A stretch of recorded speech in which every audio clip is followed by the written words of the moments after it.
the ultimate. Wàsíù ń pa irọ́ ẹni tó bá dẹ̀ rojọ́ mọ́ lẹ́sẹ̀ wọ́n á pa onítọ̀hún lásìkò. mo tún kí wa káàbọ̀ padà sórí Gist Entertainment TV ìkànnì alálùbáríkà ni lórí fídíò tó ń jà rànyìnrànyìn káàkiri lórí YouTube àti ayélujára níbi tí Àyànkúnlé ọmọ Àyànlọ́wọ̀ tó ti fìgbà kan rí jẹ́ alùlù fún K1 The Ultimate WASIU AYINDE tó ti fẹ̀sùn oríṣiríṣi kan WASIU AYINDE K1 The Ultimate pé ó kàn máa ń lo àwọn nílò ẹ̀rú nílò omi òjò àwọn òdẹ kí n achieve nǹkan kan lẹ́yìn ẹ̀ pàápàá ó dàbí wípé ó ní nǹkan kan tó tún máa ń lò fún àwọn tó yẹ pé ọ̀pọ̀lọpọ̀ àwọn ò ní achievement kan pàtó táwọn máa ń achieve.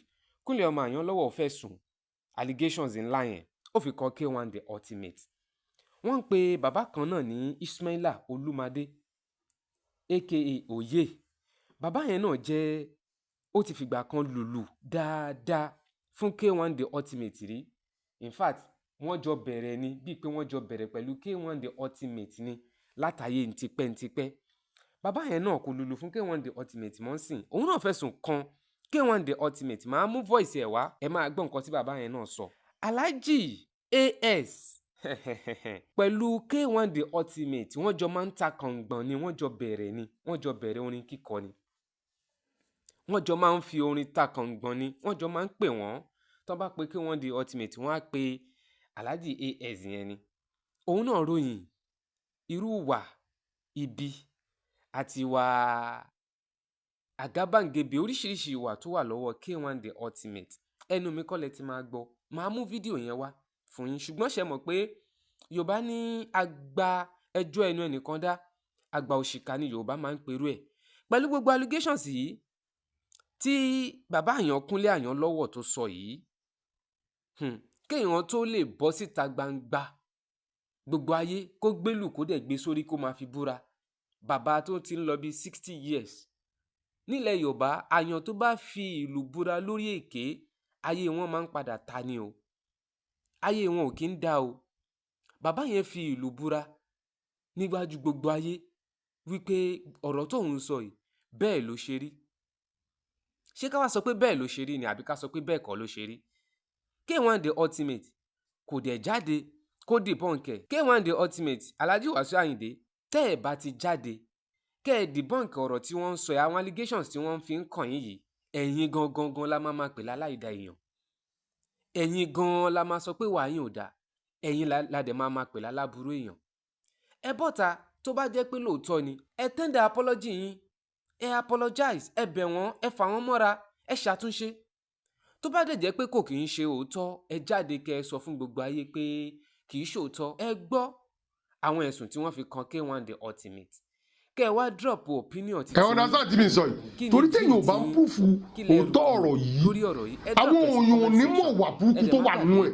tẹ́ ẹ bá ti subscribe sí fídíò wọ́n kàn rí lójú pé ó fojú jẹ kòkò fi pẹran jẹ ni wo ó fi ń pa erin jẹ. àjẹrí àwọn tó ti mọ̀ ní bíi 15 years ago àwọn yẹn ò mọ̀ rárá àwọn yẹn kàn ọwọ́ tó ń jẹṣu sí náà fi mọ̀ pé lágbájá báyìí eléré kan báyìí Ọlọ́run ò ní jẹ́ búrókì tó bá búrókì lọ́ọ́ máa mọ orú èèyàn tó jẹ́ kọ́ wá ẹ̀pù lọ sọ́dọ̀ ẹ̀ tó bá búrókì pé àwa láti ẹ̀ ti náwó fún yín àwa ń ṣe náà àìmọye àwọn fáǹsì wa tó búrókì bí ṣe ìwà ní Yúróòpù yìí ìmí máa ní aláàjì ẹ̀rọ tí mo rántí ẹ̀ náà báwo ni mo ṣe máa gbàgbé ẹ̀ ájì kò sí nǹkan kan ní ìgbà kan àwọn kan so ohun tó bá wà lọ́wọ́ àwa náà à ṣe fún toró ti ṣe fún wa rí tí ẹ̀kọ́ yẹn níbo ṣe fún ta ni rí ẹnìkan agbọ̀rún lọ́nà èmi àti ẹ̀ fún gbólóhùn irọ́ kábìtì tó ń pa ẹ̀ nǹkan kan á ṣe nínú èmi ọ̀rọ̀ àmì àti ẹ̀ so torí mo èètì kéèyàn máa fi ìrú gba ìbùkún kó fẹ́ máa betray kó jóyè betrayer kó máa fi wójú re àwọn èèyàn kò possible n tèmi ń jà fún gọ́gọ́gọ́gọ́ ni mo sọ fún yìí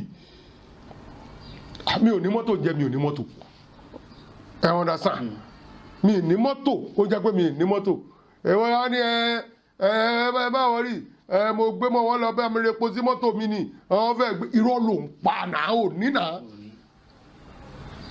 ó ti yẹ yín sìn irú ẹ̀ ní tiẹ̀ irọ́ ti pọ̀ jù irọ́ yẹn dẹ̀ ni ò ń jẹ́ kémi sùn bó bá ṣe rí. ẹ̀yin ọmọ ẹgbẹ́ ńkọ́ ṣe ẹ̀ ń gbà nǹkan kan rárá. Irú talented tí mo sọ yẹn jẹ́ ká bẹ̀rẹ̀ láti bẹ̀. Mo gba 7,500. ok tó jẹ́ wo record. 7,500 naira ń gbà yẹn owó ni. owó ńlá ni. owó ni. títí. so gbogbo record tẹ ṣe pẹ̀lú Àyìndé yẹn lẹ́ ń gbà nǹkan kan lórí ẹ̀. à ń gbowó. ẹ̀ ń gbowó lórí ẹ̀. à ń sanwó. ìyẹn dà. bẹ́ẹ̀bì tí o bá tiẹ̀ pé kó fẹ́ ìfẹ́ lẹ́yìn à ń gbowó. ó kàn yẹ pé kò sí bó tilẹ̀ kó rí ojú ẹni ní ajuni ló máa ti juni lọ. gbogbo yìí tẹ̀ ń sọ pé later kí dẹ̀ ní sharing formula orí stage yìí tẹ́ bá